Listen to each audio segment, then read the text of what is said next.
Now turn up.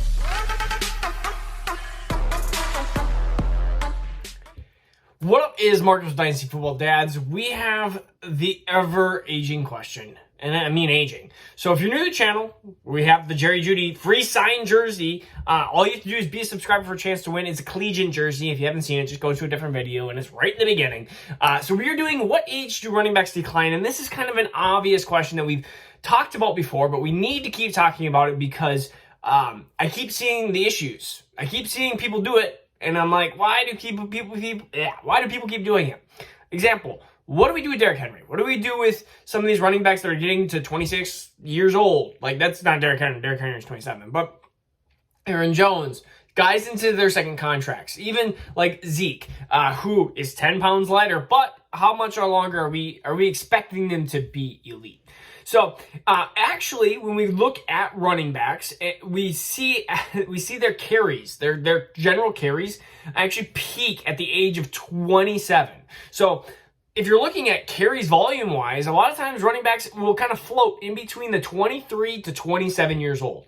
So, running backs 20, 21, 22, those are running backs that sometimes struggle a little bit in the beginning. We are talking about DeAndre Swift, J.K. Dobbins. We were talking about running backs even like CEH.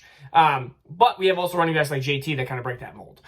We even had running backs the previous year. Josh Jacobs, Miles Sanders, David Montgomery. David Montgomery is one of the biggest examples. Is like, do we believe it or do we not? Because David Montgomery took 18 months to figure it out. And then the last 7 games, he destroyed the world. So is that a fluke or is that something that we should expect? So the biggest thing, and you already know the general answer, age 27 is when they start to decline. Apex did a research article about it. I did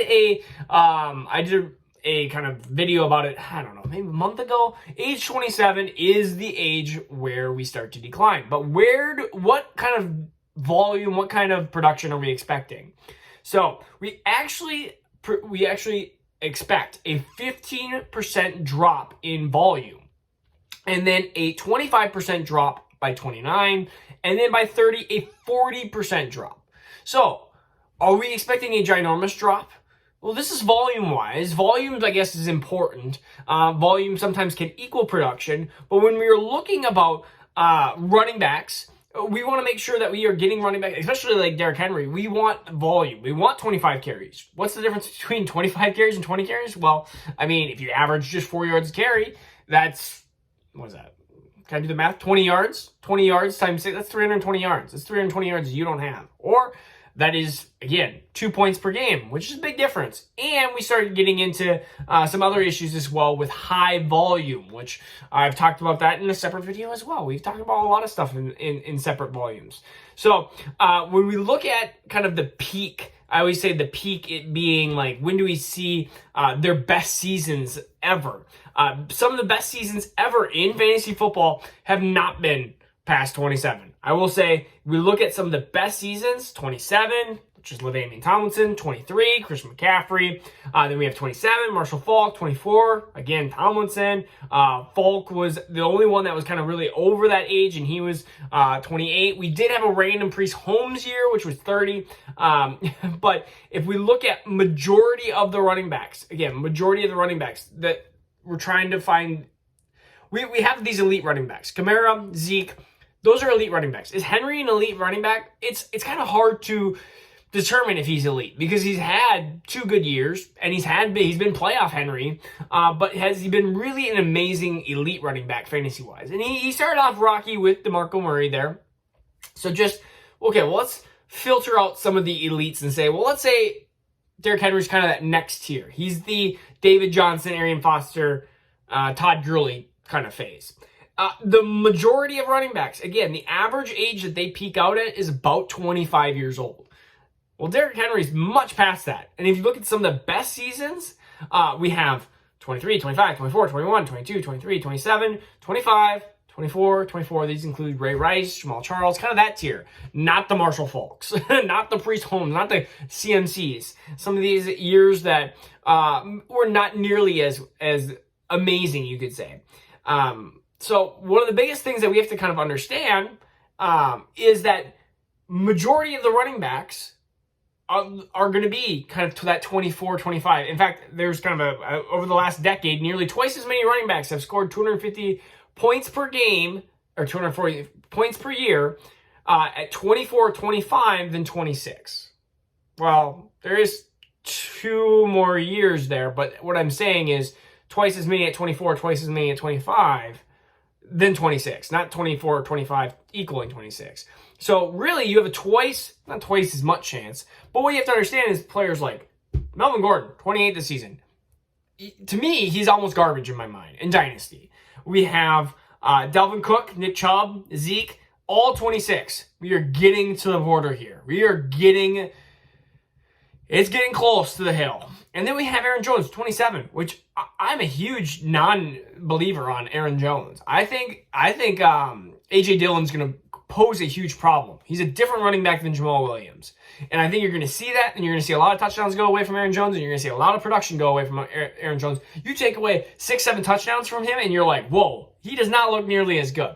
So, again, I just want to point out kind of the obvious. There's been statistics that have been done over and over and over and over again, and 27 is that age, not 30. It's 27, and if I can sell Cook, Chubb, Zeke, I'm starting to get to that point where it's like, okay, we might need to get to that. Like, I'm okay with, like, getting Travis Etienne, Javonte Williams, Najee Harris, because I understand they're into that 21 to 23-year-old phase. And I would rather have those running backs plus something than these Chubbs, Zekes, Jones, because you may think, oh my goodness, I'm going to get so much more production in 1 year. That's not necessarily the case. You might get more production in the first 6 games. But the question really truly is, are you willing to risk the first 6 weeks of a season for the next 40 games of their careers? Because that is what it could be. And that is kind of the risk. I've had multiple people ask me about Henry. Do I trade Henry for ETN and so-and-so?